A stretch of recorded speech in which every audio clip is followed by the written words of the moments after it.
He said it like I wasn't even there. Sitting at the head of the table in that overpriced gold-accented restaurant, swirling his wine like he was royalty. That man. Calvin Rourke, billionaire hotel mogul, laughed and said in perfect Spanish, "These people can barely spell their names in English, and you expect them to run a business."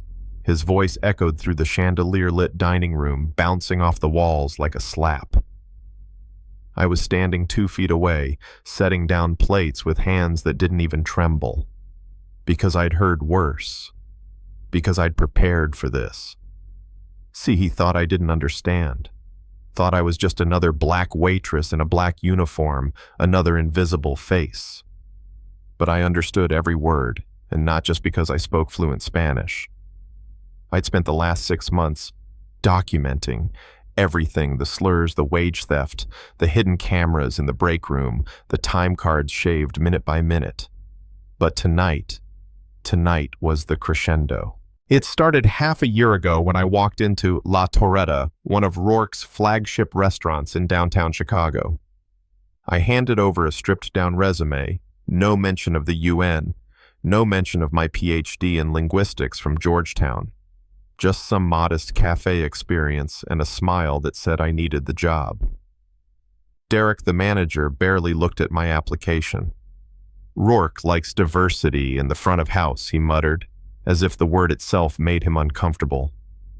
The first few weeks were about pattern recognition, who got the best shifts, white servers who got sent home early, everyone else who had attitude problems, anyone who asked about fair tips. I kept my head down. I smiled. I served wine. And I watched Calvin Rourke. He came in maybe once a week, always, with investors or celebrities. And every time he'd find a new way to demean us, always with a smile, always with plausible deniability. Unless, of course, he was speaking Spanish. He thought Spanish was his safe space. But that's where he messed up. Tonight he was trying to close a $500 million deal with the Alvarez family from Madrid. Sofia Alvarez, the matriarch, had started as a housekeeper before building a hotel empire across Europe. Rourke didn't know that he just saw old money and an accent. He kept the wine flowing and the insults sharper, pointing at me mid-sentence like I was some display piece. "She probably thinks working here is an accomplishment," he joked in Spanish, like a donkey proud of carrying expensive luggage. Sophia's smile was frozen by then tight, unreadable. Her son, Carlos, had stopped eating. Me, I was calm. My phone was recording everything from the mic I stitched into my collar.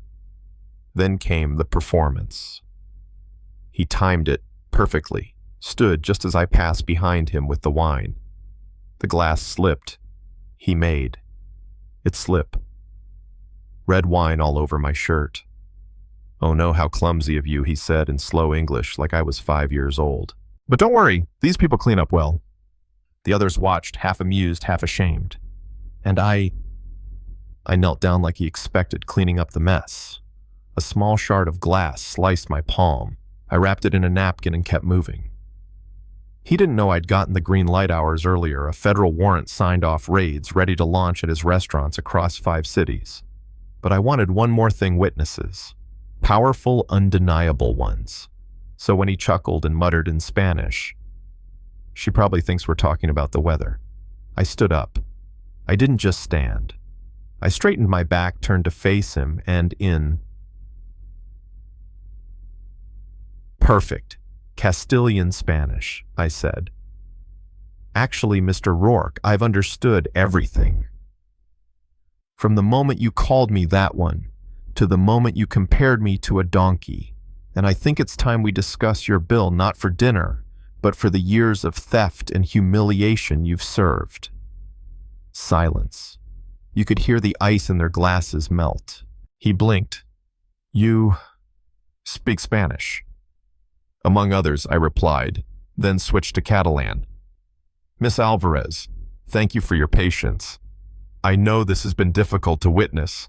Then to Portuguese, French, Mandarin, and back to English. "I'm Dr. Layla Monroe, former interpreter at the UN Human Rights Council. current consultant for the Department of Labor, and for the past 6 months, your waitress.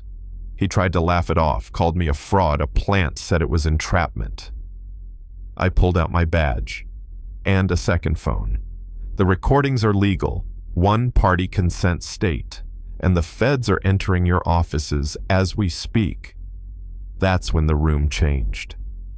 Sophia leaned forward, her voice sharp as glass. Mr. Rourke, our partnership is terminated. I will not build hotels with a man who builds his fortune on humiliation, Carlos added, and we'll make sure the international press knows.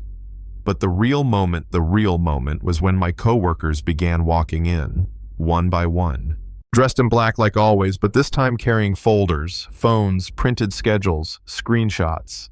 Keisha, the single mom who'd trained me day one, said, "We've all been recording, all of us.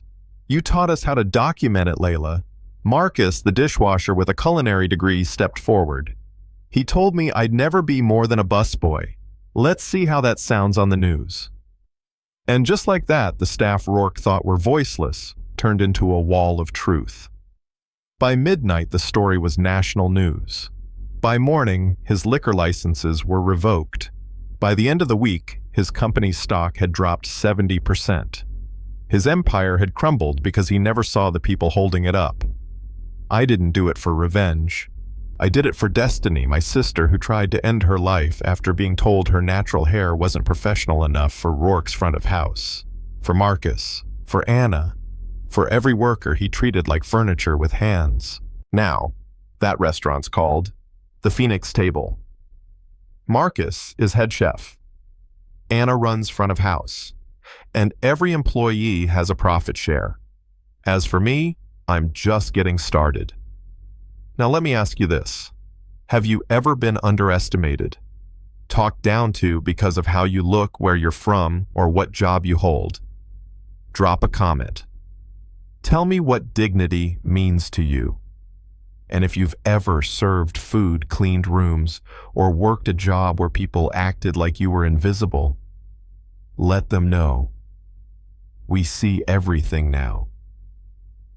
Subscribe for the next story, because this is just the beginning. He said it like I wasn't even there. Sitting at the head of the table in that overpriced gold-accented restaurant, swirling his wine like he was royalty. That man, Calvin Rourke, billionaire hotel mogul, laughed and said in perfect Spanish, "These people can barely spell their names in English, and you expect them to run a business." His voice echoed through the chandelier-lit dining room, bouncing off the walls like a slap. I was standing 2 feet away, setting down plates with hands that didn't even tremble. Because I'd heard worse. Because I'd prepared for this. See, he thought I didn't understand. Thought I was just another black waitress in a black uniform, another invisible face. But I understood every word, and not just because I spoke fluent Spanish.